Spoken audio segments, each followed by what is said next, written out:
The city woke up slowly that morning with soft light touching glass and steel. Amara stepped out of a ride at the curb and stood for a moment, looking up at the tall building that now held her new future. The air was cool. People moved in small waves toward the revolving doors. A bus hissed and rolled away. A newspaper vendor stacked papers with neat hands. Amara felt calm inside. She took a slow breath, checked the time, and lifted her bag higher on her shoulder. Her coat was clean and pressed. A thin scarf the color of warm sand lay across her neck. She walked forward with small, steady steps. The lobby smelled faintly of lemon polish. The marble floor shone like still water. A security guard nodded to her with a friendly smile. "Good morning?" She returned the smile and said the same. From the cafe at the corner of the lobby, the scent of fresh bread and coffee drifted out. Laughter rose and fell like a gentle wave. A few people rushed by, eyes down on their phones, earbuds tucked in, not seeing anyone else at all. Amara did, not rush. She liked to notice things. She noticed the way the plants near the windows leaned toward the light. She noticed how the cleaning team made careful circles on the floor with their mop heads, leaving no streak. She noticed the art on the wall, simple lines, small boats on a bright sea, meant to calm the mind. She felt that calm, and she carried it with her. Near the elevator bank, a man moved fast, cutting across the lobby as if late for a race. He held a large bottle of cola in one hand and a laptop bag in the other. He talked over his shoulder to someone behind him, a younger man who kept trying to keep up. "We need the numbers by 9, the fast man said, not slowing. "And print them. I don't trust the projector. Last time it failed." The younger man nodded and almost jogged. The fast man noticed Amara stepping into the open space near the elevator. His eyes swept over her quickly and back to the path he wanted to take. He did not shift course by even a small step. The floor guard rope forced a narrow funnel toward the left. Amara leaned a little to make room. She set her feet steady, holding her bag close so she would not bump anyone. In that small space between two people and a rolling suitcase, the bottle brushed Amara's scarf. It happened with sudden sound, a sharp fizz like a shaken secret. The cap turned under the man's fingers, halfway loose as if he had done it without thinking. The bottle hissed. A brown arc flew and fell. It landed across Amara's coat and scarf, and it ran like a thin river down to the marble floor. The cold splash made her catch her breath. It was not pain, only shock. The sticky scent of cola rose at once. Her scarf darkened in long lines. A droplet touched her cheek. She did not gasp. She closed her eyes for 1 second, then opened them. She looked at the man. He stopped. He lifted the bottle upright. He frowned at the mess, as if the mess had made itself. The younger man behind him froze, eyes wide. "Watch where you're going," the fast man said. His tone was flat, like a door closing. He looked at her for the smallest moment, then looked away, already stepping again, already choosing. His next path, Amara stood still. People nearby looked at the floor, at their phones, at the ceiling, at anywhere that was not the scene before them. One woman reached into her tote as if searching for something invisible. A man cleared his throat. The sound of the lobby changed. Shape went thin for a few beats, then returned to normal. "Excuse me," a gentle voice said. A building cleaner, an older man with kind eyes and a careful way of moving, had come beside her with a roll of paper towels. His name tag said Lee. He held the towels out with both hands. "Here," he said softly. "Please, I can help." "Thank you," Amara said. She took a few towels and pressed them lightly to her scarf. She did not rub. She patted. The cola left a faint mark and a sweet smell. She folded the damp towel and used a fresh one for her coat sleeve. Mr. Lee crouched to the floor at once. He set a yellow caution sign to warn people.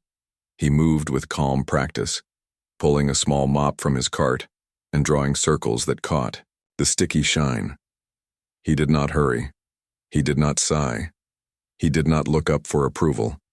He simply did his work with care. The fast man was already several steps away. He glanced back for a second, then kept going. "Come on," he told the younger man. "We're late." He waved his bottle as if it were a baton and vanished into the crowd near the elevator. A young woman stood near the wall, clutching a stack of folders. She had seen everything from the first brush of the bottle to the last small splash. The young woman was an intern, new to the building, new to the ways of work energy and quiet silence. Her name was Jenna. She lowered her folders and took one small step toward Amara, then stopped. She did not know the right words. She felt a warm rise in her face, a mix of sympathy and worry. She did not want to cause a scene. She did not want to be in the way. She took a breath and stayed where she was, but her eyes followed. "It's okay," Amara said aloud, as much to herself as to anyone else. She gave a small smile to Mr. Lee. "Thank you for helping me." He smiled back. "Of course," he said. "Happens sometimes, we fix it." He handed her one last clean towel. "For your hand." Amara looked down. A thin line of cola had dried on her wrist like a stripe of syrup. She wiped it gently and folded the towel into a neat square. She placed the used towels into the trash bag on Mr. Lee's cart. "Your scarf?" "We'll wash," Mr. Lee said, trying to be helpful. "Cold water first, then soap." "I'll do that," Amara said. "You take good care of this place." "It's my job," he said. He tapped the caution sign with the back of his hand, almost like a friendly pat. "And I like it when people don't slip." Amara adjusted her bag and looked toward the elevator. The lobby had found its normal rhythm again. The cafe line moved forward. The security guard checked a visitor pass. Somewhere a phone rang twice and stopped. She felt the cola turning tacky on her sleeve. She thought about taking off the scarf, but she did not want to carry a sticky cloth in her hand. She chose to keep it on, a quiet reminder for the morning. Jenna stepped forward at last, her voice small but clear. "Are you all right?" "Yes," Amara said. She turned toward the young woman and gave her full attention. "Thank you for asking." "I should have said something," Jenna blurted. "I saw it. I froze. I'm sorry." "You did nothing wrong," Amara said softly. "It all happened fast." Jenna nodded. She held her folders like a shield. "Some people were laughing," she said, almost a whisper. It didn't feel right. Amara's eyes were warm. "Sometimes the first courage is to notice," she said. "The next courage is to choose what to do. Both take practice." She looked at the elevator. "I hope your day goes well." "You does, too," Jenna said. She watched Amara step into the elevator and press a button. The doors slid closed with a quiet sigh. Inside the elevator, a mirror showed Amara her own calm face and the soft stain on her scarf. She could see two other people in the reflection, one reading a calendar invite on his phone, one adjusting a tie. Neither looked up. The elevator hummed, a small box moving through the building's spine. Amara thought about what kindness looks like when no one expects it. She thought about the simple way Mr. Lee had helped, no questions asked. She also thought about the quick, sharp words from the man with the cola, and how easy it is in busy places to forget that people are human first. She did not feel anger exactly. She felt a responsibility wake up inside her like a light turning on in a quiet room. The elevator stopped at floor after floor. People stepped out and the box grew airy. At last it reached the floor she needed. The doors opened to a hallway with soft carpet and framed photos of teams at work, people around whiteboards, people at charity runs, people celebrating a product launch. A sign pointed to human resources. She followed it at an easy pace. At the end of the hallway, a glass door stood open. Inside, a receptionist looked up with a friendly face. "Good morning," she said. "May I help you?" "Good morning," Amara said. "I have a pre-brief with Maya." "Of course," the receptionist said, "and please have a seat." She clicked a quick message on her screen. "Can I get you water?" "Water would be nice," Amara said. She sat on a soft chair and set her bag at her feet. The waiting area was quiet. A small plant stood on a table, its leaves glossy and green. On the wall, a poster read, "We grow by listening." As she waited, she looked at her scarf again. The stain would not vanish now, not with a dry towel. She let her fingers rest on the fabric. It was only a piece of cloth, yet it already told a story about how a day can start, about how people choose to treat one another, about how small moments can set a tone for larger work. Her phone buzzed with a calendar reminder. All hands. Announcement 12:00 p.m. She silenced it and looked up. The receptionist returned with a glass of water and a small smile. "Maya will be with you in a moment." "Thank you," Amara said. She took a sip and let the cool water wash the sweetness from her mouth. She could still smell cola on the scarf, but it felt lighter now, almost like a hint rather than a cloud. Maya appeared in the doorway, warm and professional. "Amara," she said, happy to see her. "Welcome. Please come in." Amara stood and followed her into a small meeting room with sunlight across the table. As she sat down, she placed her hands flat on the wood for a moment, steady and present. The morning was young, but it had already shown her something important. It had shown her the work ahead was about more than numbers and plans. It was about everyday care. It was about how P.E. Maya listened with steady attention as Amara described the morning in the lobby. She did not interrupt. When Amara finished, Maya opened a slim folder and slid it across the table. Inside were short summaries from exit interviews, a few notes from confidential chats, and a draft plan for culture improvement that had never found a champion. The pages carried simple sentences and honest lines. "I liked my work, but small things added up. I felt invisible in meetings. When jokes happened, I did not know how to respond without becoming the story." The words were not loud. They did not accuse. Still, they weighed something. They asked for care. "I want to see with my own eyes," Amara said quietly, "not to catch people, to learn. We have time before noon?" "We do," Maya said. "I can walk you through the floors."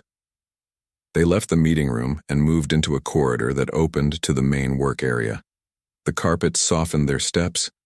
At the first team bay, two engineers leaned over a whiteboard, drawing neat boxes and arrows. A product manager thanked them for a small fix. The thanks sounded real. A little farther on, a group stood by a standing desk exchanging ideas in a calm rhythm. One voice, then another, then a pause, then a note on a sticky square. Amara's eyes rested on the small things, the way one person waited for another to finish, the way a third person asked, "Anything I missed?" and meant it. She let the good sink in. In the break area, soft music played from a speaker. The coffee machine hummed. On one side, a few people stood in a half circle, cups in hand. A tall man told a quick story, waving a cola bottle like a prop. "And then," he said, pausing for effect, "splash." There were little laughs, the kind that slide off the tongue before the heart has a chance to weigh them. One person's smile flickered, unsure. Another looked away toward the window. The man took a sip and added, "Some folks make a mess and make you late." The words landed with a thud only some could hear. Maya glanced at Amara, but Amara's face stayed calm. She did not step in. She did not look for the man's eyes. She only noted how the group reacted. A young woman at the edge of the circle, Jenna, held her cup with both hands and stared at the steam, as if it might show her the right thing to do. After a long second, she set the cup down and walked toward the sink. Her shoulders were tight, but her steps were steady. Small courage, Amara thought. It starts somewhere. They continued down the hall. The air carried different notes: printer warmth, a citrus cleaner, a hint of cinnamon from someone's oatmeal. At a corner table, a customer support rep spoke on, a headset with kindness and patience. "I hear you," he said gently. "Let's take it step by step." He repeated the customer's words to show he understood, then found a fix. When the call ended, Amara paused. "You handled that well," she said. "Thank you." The rep smiled in surprise. "I try to treat people how I want to be treated," he said. even on tough calls. It shows, Amara said. She did not give a title. She did not explain herself. She let a simple thank you do its work. Near the freight elevator, they found Mr. Lee tidying a supply closet. He straightened bottles on a shelf so the labels faced out. His cart was clean, no stray drips on the mop bucket. "Good morning again," he said when he saw Amara. He nodded to Maya with friendly respect. "Hi, Mr. Lee," Amara said. "The floor looks perfect thanks to you." He laughed softly. "It is a team job," he said. "The floor works hard too." "I'm curious," Amara said. "Most people here are kind." "Mostly," he said, choosing his words with care. "You know how mornings are. Some people walk fast and leave their words behind. I call them rushers. But many say hello. They help hold the door. They notice the sign." He tapped the small, folded caution sign on his cart, the one he set down in even the smallest spill. "Little things matter. Less slipping. Fewer hard moments." Amara nodded. "Thank you for telling me. If you ever have ideas to make things safer or easier, I would love to hear them." His eyes warmed at the invitation. "Maybe small mats by the cafe," he said, a little shy. "On rainy days, people track water. A mat drinks it first." "That is a smart idea," she said. "Let's try it." As they rounded the corner back to the main corridor, the building seemed to breathe. With them, doors opening, drawers closing, a quiet laugh in a conference room, keys tapping at a measured pace. A marketing designer adjusted a poster draft on a wall. "We grow by listening." Amara read it and thought about how often walls know the right words long before people live them. She did not judge. She simply felt the task ahead like a craft. To practice. They stepped into a small HR workspace where Maya kept her digital dashboards. On the screen, anonymous survey charts rose and fell in pale bars. "People like their work," Maya said. "But some do not always feel safe to speak. There are questions like, if I see something, who do I tell? Will I be heard? Will it harm me? We lack a simple, trusted path." She clicked to a page with ideas. A confidential line, trained listeners, clear timelines for responses. "We drafted this months ago," Maya said. "It needs support to live." "It will have it," Amara said. "Also, training for bystanders. Not one-off. A habit. People need words they can say in the moment that are simple and kind. Are you okay? Let's clean this up first. We all deserve respect here." Short lines that open the door without making a scene. Maya typed notes as Amara spoke. "We can make short cards," Maya said, thinking aloud. "Pocket size. Also, a short video. Real situations, calm responses." "Good," Amara said. "And managers need to hear from their teams in a safe way. Share feedback back and forth. Tie a part of leadership bonuses to how they live our values, not just hit numbers." Maya looked up, a spark in her eyes. "I have wanted this for a long time," she said, her tone quiet but full. A soft buzz sounded from Amara's phone. The board chair had sent a simple line. "All hands at noon confirmed you are ready."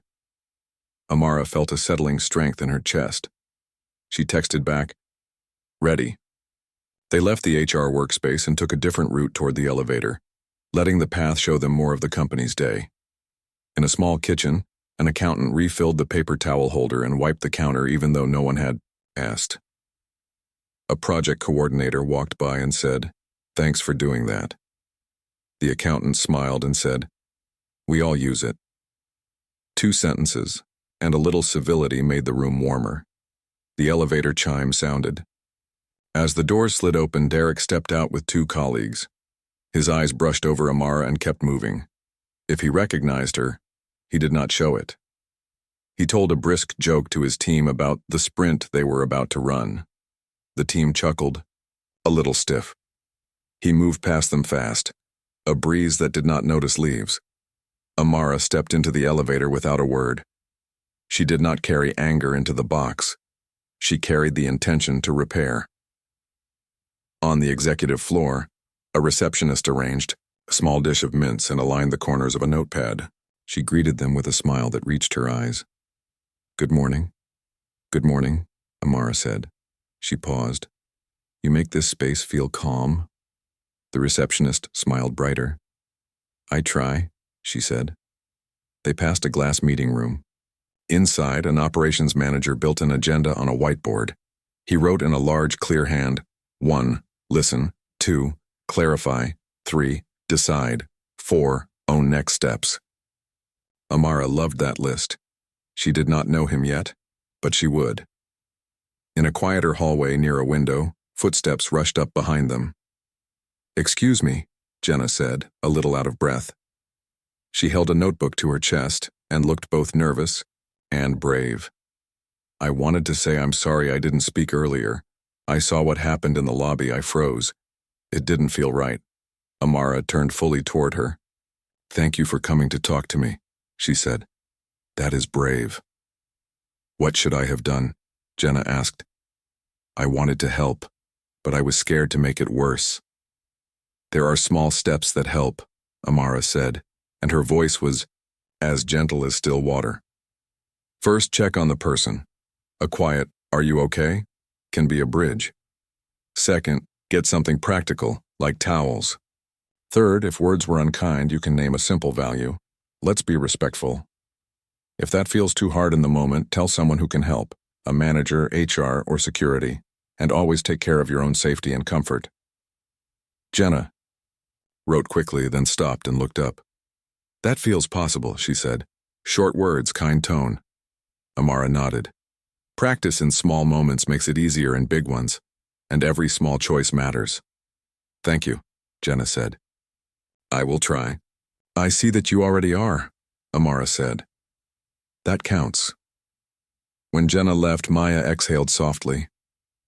We have many people like her, she said. Quiet, kind, unsure how to act. Then we will make it normal to act with care, Amara said. We will give them words, tools, and a safe net. They returned to a temporary office where Amara could prepare for the noon announcement. The room was simple, a table, 2 chairs, a window with a view of the city's rooftops.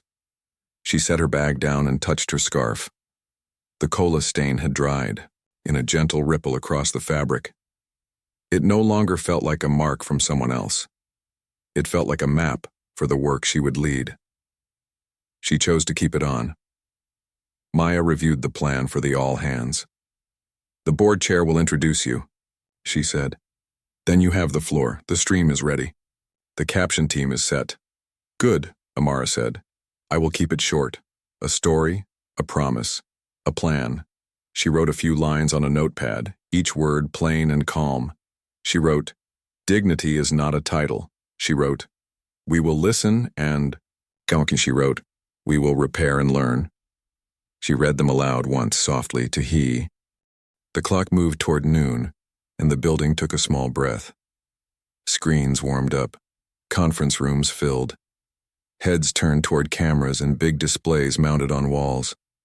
People gathered in clusters, some at long tables, some standing at the back with coffee cups, some watching alone at their desks with headphones on. In the lobby cafe, a few staff sat with their lunches and looked up at the large TV that usually played news. Today, it showed the company stream. In the maintenance room, Mr. Lee balanced his phone on a box of gloves, turned up the volume a little, and leaned on the handle of his mop with a soft smile. On the executive floor, the board chair stood behind a simple lectern with a clean glass of water and a neat stack of cards. The room was bright but not showy. The camera light turned red. Good afternoon, the board chair said, voice steady. Today we welcome a new chapter for our company, one grounded not only in bold plans, but in everyday respect. Please, join me in welcoming our new Chief Executive Officer, Amara Ndlovu. For a heartbeat, there was a quiet, like the pause between a wave and its fall. Then screens filled with claps, small raised hand emojis in the chat, and real applause in rooms and halls. People looked to one another with surprise and curiosity. Some said, "Oh," softly, as if the sound carried both a question and an answer. On the 3rd floor, a person who had once worked with Amara years ago whispered, "That's her," with a proud smile. In the break area, The young support rep who had taken the careful call earlier tapped the table in a light rhythm of approval. Jenna held her breath and then smiled, relief and hope mixing in her face like two colors that finally made sense together. Amara walked to the lectern. She did not hurry. Her steps matched the calm she wanted to set. The camera framed her from the waist up, the soft light catching the edge of her scarf. The stain, now a faint wave of brown, crossed the fabric like a quiet line on a map. She looked into the room and into the lens as if she were looking at one person at a time. "Thank you," she said. "I am grateful to join you." Her voice was warm and even. "I want to start with a small story from this morning. I tell it with care, because I want it to help us, not hurt anyone." In the lobby, a small spill happened. A bottle opened in a hurry. Cola touched a coat and a scarf. A building cleaner helped with calm hands. An intern watched and worried about the right thing to do. People around looked away, unsure, busy, or tired. It was a normal moment. And still, it showed something true about us. It showed how we act when we think no one is watching. Around the company, people glanced at one another. In a conference room on floor 5, someone sat straighter. In a sales pod, 2 teammates shifted their eyes toward their manager, and then back to the screen. By the cafe TV, a barista set down a cup slowly, listening with her full attention. In a corner office, Derek's throat tightened. He recognized the scene line by line. He kept his eyes forward, but his hands folded so hard his knuckles went white. One of his team members, who had heard him tell a quick version of the lobby story earlier, looked down at the table and felt a small knot in their stomach. Amara continued, gentle and clear. "I came here to build a strong company. That means bold goals, smart choices, and clear execution. But it also means something quiet that cannot be faked. Dignity for every person, every day. Dignity is not a title. It is not a badge or a pay grade. It is how we greet the security guard, how we speak to a colleague under pressure, how we treat a person who spilled something by accident, and how we treat a person who made that accident." The chat window on the stream began to move with small lines. "Well said. Yes. Agree." A remote employee typed, "Watching from the warehouse. Thank you for naming this." Another wrote, "We needed this." "I want to make 3 promises," Amara said, holding up 3 fingers, simple and human. "First, we will listen and act. The HR team has built a plan to make speaking up safe and simple. Today we begin a respect line with trained listeners and clear timelines for responses. You will see the details in your inbox after this meeting. Second, we will give people words and tools to help in the moment. Many of us freeze when we see something off. We will teach small, kind lines that anyone can say, "Are you okay? Let's clean this first." We treat people with respect here. Third, we will hold leaders accountable for how they lead, not only what they deliver. Manager feedback will be part of performance and part of bonuses. This is not about catching people. It is about growing together. She paused and took a sip of water. The pause felt like a rest note in music, purposeful, calm, needed. "I also want to say something important about mistakes," she said. "We will all make them, including me. When we do, we will repair with honesty. We will learn. We will move forward better." In the maintenance room, Mr. Lee nodded to himself. He felt seen, not as a symbol, but as a person who had been part of a small morning story. In the break area, the support rep thought about the hard call he had just handled and felt proud that kindness counted. On the 3rd floor, Jenna typed and deleted a message in the stream chat, then typed again. "Thank you for giving us simple words to use. I needed them this morning and didn't have them." She pressed send before she could talk herself out of it. A few hearts and thumbs followed her line. She breathed easier. Amara looked down at her notes for 1 second, then back up. "I will leave you with a short exercise," she said. "If you can, close your eyes for 10 seconds or just soften your gaze. Think of one small moment this week when you can practice dignity. Maybe it is greeting a teammate by name. Maybe it is thanking the person who cleans your space. Maybe it is speaking up with a kind line if a joke hurts someone. Picture it. Now open your eyes. That is how culture changes. one small, real act at a time. Across the building, some people did close their eyes. Others did not. But they pictured something anyway. A designer thought about how she could invite a quiet colleague to share her idea first. A field tech thought about saying, "Thank you for the quick help," to the warehouse clerk who always rushed his orders. A project manager imagined replacing a sharp email with a calm call. "Let's do questions," Amara said, stepping a little away from the lectern to feel closer to the room. "Please keep them practical." A hand went up in the executive room. Online, the moderation queue blinked with raised digital hands. Amara pointed gently to a woman near the front. "Yes." "How will the respect line protect privacy?" the woman asked. "Some of us worry about being labeled as a problem if we speak." "Good question," Amara said. "Reports can be made confidentially. A small trained team will handle them, with clear timelines. Initial reply within 2 business days, plan within 7, and updates along the way. We will share patterns with the company without names, so we can learn together and make better systems. And we will make it clear in manager training, retaliation is not allowed, and we will act if it happens."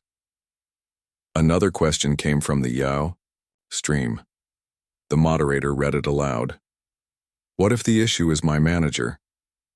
"Then the respect line and HR team become your first path," Amara said. "Also, our leadership will hold skip-level office hours, times when you can talk to your manager's manager. We will publish those times and keep them consistent." A hand at the side of the room. "How will we measure progress?" 3. Ways, Amara said, counting again. "Survey scores on felt respect and speak up without fear. Usage and resolution metrics for the respect line, and 360 feedback results tied to leadership behavior. We will review these openly, every quarter." The chat showed, "Metrics matter, thank you." A quiet voice from the back of the room asked, "What about the pressure to move fast? Sometimes speed and kindness feel like a tug of war." "Yes," Amara said. "Speed matters. So does care. We will teach small phrases that save time and protect dignity. I'm under time pressure. Let's be direct and kind. We will also rethink deadlines that force people into bad choices. Our best work comes from calm focus, not fear." Someone online wrote, "Can we have short role-play videos?" The moderator read it, and Maya, standing off camera, gave a small thumbs up to Amara. Amara said, "Yes. We'll create short, real scenes and show how to respond without drama." The questions continued, practical and grounded. With each answer, the room felt a little more steady, like a floor that had been checked for loose boards. People began to see how the promises could live in their hands, not just in slides or emails. Derek sat near the end of a row, very still. The words "dignity is not a title" stayed in his mind like a clear bell. He felt the heat rise to his face when he thought about his story in the break area and the way he had waved the bottle like a prop. Under the table, he opened a blank note on his phone and typed 2 lines. "I am sorry. I was unkind this morning. I want to repair." He paused. He had never written those words to a colleague, at least not like that. He did not know if he would send it yet, but the act of typing softened the tightness in his chest. He looked at the screen and then at Amara, and he felt something new and unfamiliar, a wish to do better. Amara closed the Q&A with a small smile. "Thank you for your questions. After this meeting, you will receive an email with links, timelines, and first steps. We will also open a shared document where anyone can suggest short phrases for bystander help. I want your words, your ideas, YN forum ever." The next morning began with clear steps. Before most people reached their desks, an email from HR waited in their inbox. The subject line was simple: respect line, training, and first actions. When people opened it, they found short paragraphs, written in calm, plain words. It explained what the respect line was, who would answer, and how quickly replies would come. It listed 3 first actions the company would take: bystander training for everyone, a clear path to report concerns, and manager feedback that would count toward bonuses. There were no heavy words, only steady ones. It felt like a promise that could live. Maya and her team stayed in the HR space early and ready, coffee cups lined up like markers on a track. The dedicated phone and inbox went live. A small team of trained listeners took turns on the line. They spoke in soft, even tones that "Thank you for calling, how can we help?" They listened more than they spoke. They wrote notes without names unless needed. They gave time frames, not guesses. Amara walked the floors again, not as a surprise, but as a leader who wanted to be part of the day. People greeted her with careful smiles. She did not ask for attention. She asked small questions. How was your morning? What would make your work smoother?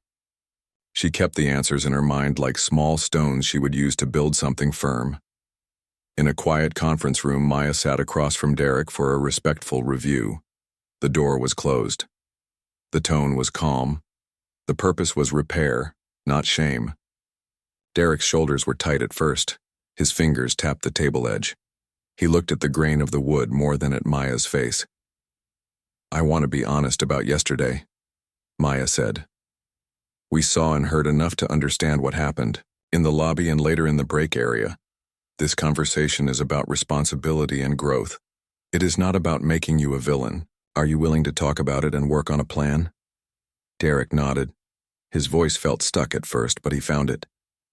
Yes, he said. I was unkind. I was careless. I waved it away like it didn't matter. I told a story to look smart. It wasn't right. What would repair look like to you? Maya asked. I need to apologize, he said, eyes still on the table, then up. To the people I hurt, and I need coaching. I want someone to help me unlearn fast habits. Maya wrote a few notes. You will do coaching, she said. You will take the first bystander training and then help with a later session to share what you learned. You will also volunteer to support an employee group event, and you will check in with your team about how you lead. We will meet weekly. For a while, does that sound fair? Yes, he said. He took a breath. I want to do it. Good, Maya said. This is not a one-day fix, but it can be a real change. When Derek left the room, his steps were slower, not with shame but with thought. He wrote 2 notes on his phone. Apologize to Mr. Lee. Apologize to Amara. He looked at the words, then put the phone away, ready to act, not just plan. Downstairs, he found Mr. Lee near the loading dock, sorting recycling with careful hands. The air smelled faintly of cardboard and rain.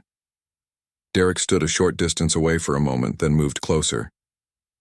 Mr. Lee, he said, voice steady. I want to say I am sorry for yesterday. I made a mess and left you to clean it without a thank you. I also spoke about it in a way that was not kind. You deserved better. Mr. Lee looked up and studied Derek's face the way a careful person reads the weather. He saw real effort. He saw the pause before the words, the kind that shows a choice. I accept your apology, Mr. Lee said. Thank you for saying it. We all have mornings. We can have better ones too. I will, Derek said. May I shake your hand? They shook hands, not as a show, but as a simple human way to mark a new start. When Derek walked away, Mr. Lee felt lighter. Respect did not erase the spill, but it cleaned the floor inside the mind. Later that day, Derek asked Maya if he could speak with Amara. He did not expect time. Still, he asked. Amara said yes and invited him into the same small meeting room with sunlight on the table.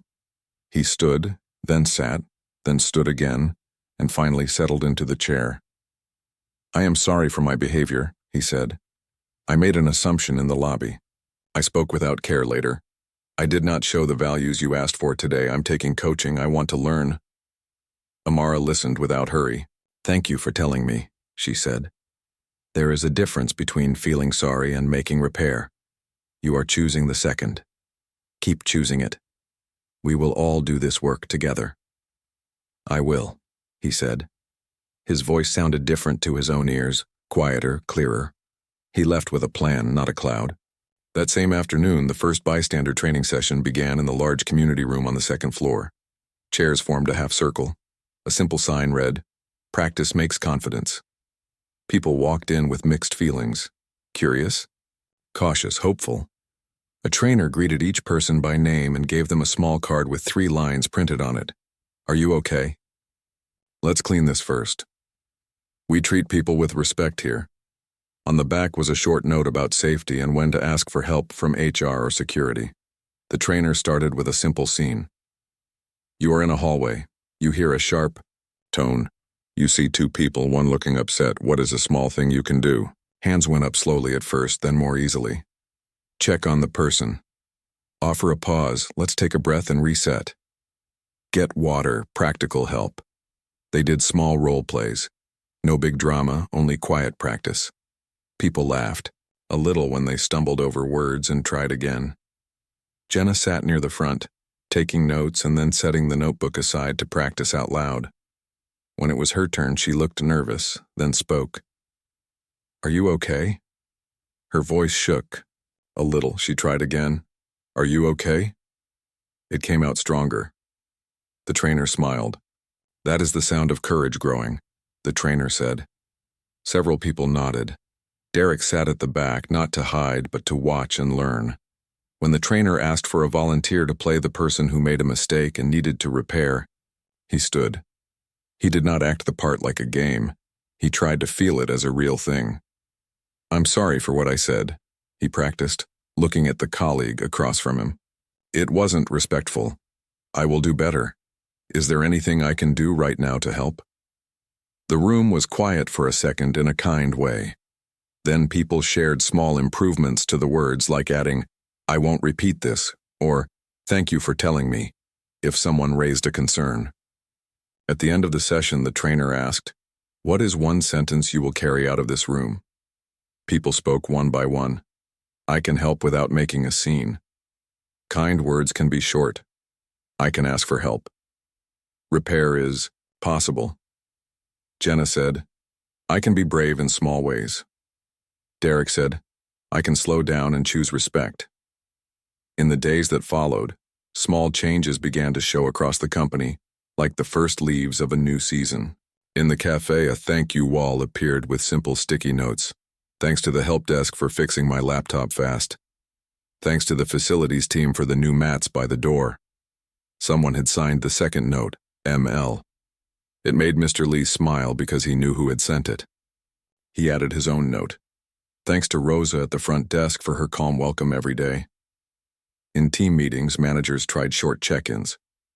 Before we start, does anyone have something we need to clear? People used the space to mention good things too. I want to shout out Omar for staying late to help me. The shout-outs were not flashy. They were steady and real. They taught people to see each other. The respect line received a few calls in the first week. Some were simple facility requests. Lights too bright in a room. A locker that stuck and pinched fingers. Those were easy to fix, and the quick response built trust. A few calls were about tone and small jokes that made someone feel small. The listeners guided people on choices, private conversation, manager support, or a note to HR. When actions were taken, the team followed up. We spoke with the group. We shared a reminder. We are here if anything repeats. The tone never turned heavy. It stayed clear and kind. Amara kept her Friday open forums. She stood by a whiteboard with a marker and wrote down what people said. More chairs in room B. Better remote meeting audio. Can we publish an example of a good apology? She wrote each item in the same neat hand. She circled action items and drew a small check mark when done. People saw ideas move from words to steps, and that made the right things feel real. Derek's coaching began not with long lectures but with honest small questions. The coach asked, what happens in your body when you rush? He said, my chest tightens. I stop seeing the person in front of me. The coach asked, what helps? He said, one breath, one name. Saying the person's name slows me down. They practiced. He learned to pause before he spoke. He practiced starting with, I appreciate, or help me understand. It was awkward at first, like learning to write with the other hand. But each day, it felt more natural. Jenna's manager asked her to share a short reflection at the next team stand-up.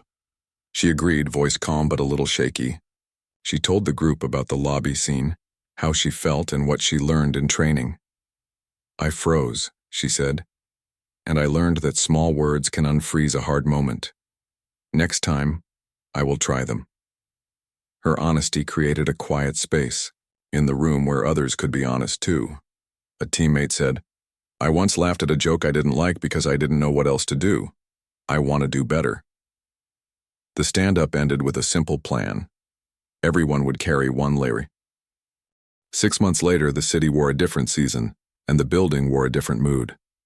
Mornings still began with the same soft hum. Doors opening, coffee cups warming hands, elevator chimes. But there was a steady note inside it all, like a tune people had learned together. New welcome mats waited by the entrance when it rained. The thank you wall in the cafe was full of neat squares in many handwritings. The respect line phone never gathered dust. It worked, and people trusted that it worked. Amara arrived early that day and paused near the lobby art. She liked to look at the small boats in the painting and think about how simple shapes can carry people across big waters. Her scarf, washed many times, still held a pale, quiet line, a memory of a morning that had started something good. She adjusted it and smiled at Mr. Lee, who was polishing the entry rail with the same care he gave everything. "Good morning," she said. "Good morning," he answered. "The new delivery schedule is smoother now.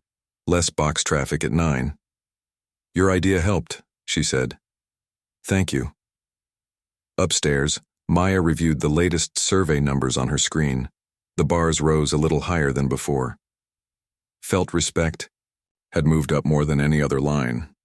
Safe to speak followed close behind. She did not celebrate with big words. She marked each chart with a date and saved it. Change, she knew, was not a parade. It was a garden. You kept watering. In the second-floor community room, chairs stood in rows facing a small stage for the quarterly town hall. A banner on the back wall read, "We lead with care." The events team checked microphones and tested captions. Derek helped carry a box of programs and placed one on each chair. He had not missed a coaching session in 6 months. He had practiced more than he had talked. He moved slower in the ways that mattered and faster in the ways that helped. In his pocket was a small worn card with 4 words he still used as a guide. Pause, name, thank, ask. Jenna stood near the door, greeting people as they came, and she had learned to say names with a clear voice and a kind tone. Some days she still felt nervous. She had learned that nervous and brave can live in the same person. On her wrist, a thin thread bracelet with a tiny knot reminded her of one line that changed her. "Are you okay?" She had used it many times now, not as a speech, just as a bridge. The town hall began with calm applause. Amara stepped onto the stage, waved once, and did not stand behind the lectern. She stood at the front edge, close to the first row, as if to say, "We are in this room together." She spoke of wins, projects on time, a new client who praised the team's clear communication, support calls that ended with gratitude rather than noise. Then she spoke of the quiet wins that meant even more. "We measured our progress," she said. "We saw more people speak up, and we saw leaders act sooner. We fixed small things before they became large. Thank you to everyone who chose the patient path." Maya shared short numbers next. She did not rush them.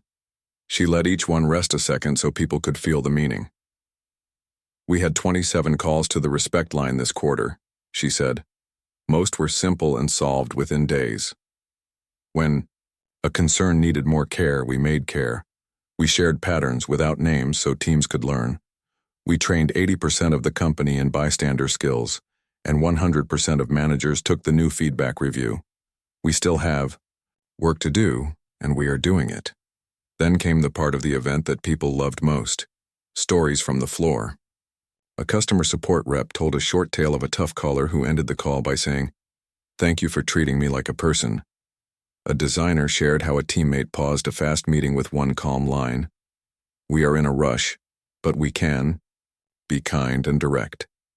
And the whole room reset. The operations manager, who always wrote neat agendas on whiteboards, told how a short, "Anything I missed?" pulled in an idea that saved a week of rework. Finally, Amara invited Mr. Lee to the stage. He walked up with careful steps, surprised but steady. The room stood and clapped, not for show, but because they wanted to. He looked at the audience with warm eyes. Mr. Lee keeps us safe every day, Amara said. He is the first one to help when life spills a little. He teaches us that small care is big care. She handed him a simple certificate and a small pin shaped like a drop of water, bright and clear. Thank you for everything you do. Mr. Lee smiled, and the smile reached every part of his face. He said only a few words. I like this place, he said. We look out for each other. That was all. It was enough. People sat down feeling taller in a quiet way. After the town hall, a man from a partner company visited the office for a meeting. He walked through the halls and noticed something he could not name at first. People greeted him by name. A manager held a door and said, "Welcome." In a meeting, when two people started to talk at the same time, one said, "You first," and they both smiled. On his way out, the visitor turned to Amara. "Your team has a calm energy," he said. "It feels good here. It makes me want to work with you." Back at his desk, Derek opened the latest 360 feedback from his team. He took a slow breath before he read it, the way his coach had taught him. He found honest notes. Better at tone. Still hurries sometimes. Thanks for asking me what I think. He wrote a one-page plan for himself. More check-ins, fewer late emails, 1 minute of quiet before hard meetings. He shared the plan with his team and asked, what else would help? People offered small ideas. He wrote them down and said, "Thank you." He meant it. In the training room, Jenna co-led a new workshop called See Something, Say Something, with Care. The first slide showed 3 short lines, the same ones on the small cards. She told her story of the lobby, day without strong labels, just facts and feelings. I froze, she said, and I learned that small words help. A new intern raised a hand and asked, "What if my voice shakes?" Jenna smiled. "A shaking voice can still carry care," she said. "The words matter more than the sound. You will get steadier with practice." People nodded and wrote notes, not because they had to, but because the ideas felt useful. The company's small magazine, run by a group of employees, published a short piece called Culture in 1 Minute. Each issue showed a tiny scene from work and 2 or 3 lines that helped. In one issue, the scene was, a visitor struggles with a badge at the turnstile. The lines were, walk over and say, "Can I help?" If you are late, ask the guard, "Do you need me to wait while you fix it?" Simple things, the magazine said, like a friend in your pocket. In the finance area, a number-focused team decided to measure the not-so-obvious. They tracked how quickly teams resolved small frictions after someone spoke up. The number dropped month by month. It took fewer days to fix things. The head of finance shared the graph at a leaders' meeting. Kind systems are also efficient, she said. We spend less time on cleanup and more time on real work when we handle small moments early. Heads nodded around the table. One afternoon, the building had a real test. A short power dip flickered the lights and some systems restarted. For 5 minutes, screens went dark in one wing. People could have panicked. Instead, someone said, "Let's breathe. We've got this." A project manager walked the room and said, "Save your thoughts on paper. We will enter them again when the power returns." A facilities tech appeared with a calm voice. "Backup is coming on. 2 minutes." When the lights returned, the whole floor gave a tiny cheer. They did not cheer because the lights came back. They cheered because their calm had held. At the end of that week, Amara held her Friday open forum. The room was full, and the video stream showed many little squares of remote faces. She wrote on the whiteboard as people spoke, "Improve sound in room 6. Share sample apology scripts. Make an easy way to thank cross-team helpers." Someone asked a hard question with care. How do we keep this going when deadlines stack up? Amara answered simply. We will forget sometimes, she said. Then we will remember and try again. We will build reminders into our systems. We will celebrate the quiet wins, not just the big ones. When the forum ended, She stayed behind, for a moment. The board and walls were quiet. She looked at the words she had written and felt a steady human pride, not the loud kind, the kind that warms the hands in winter. She thought of the people behind every small line, the trainers, the listeners, the managers who had learned to ask, the teammates who had learned to answer, the cleaners who kept floors from being slippery in more ways than one. That evening, after most desks had gone dark, she walked down to the lobby. The air was cool from the revolving doors. She found Mr. Lee finishing his rounds, making sure the entry gleamed for Monday. He showed her a small repair he had made to a mop handle so it would not pinch fingers. "Little fix," he said. "Big comfort." "It matters," she said. "You matter a lot here." He nodded and pointed to the thank you wall upstairs. "I like to read them," he said. "They teach me how many small good things happen in a day." He laughed softly. "Sometimes I write one to remind myself to say thank you." They stood in a friendly silence a few seconds, the kind that does not need to be filled. Then she said goodnight and headed to her office for her bag. On the hook, her scarf hung in a soft loop, the pale line almost gone now. She touched it and thought of the first morning, the hiss of a bottle, the sticky smell, the rush, the quiet hands that helped. She thought of the many mornings since then, each with its own choices. She did not.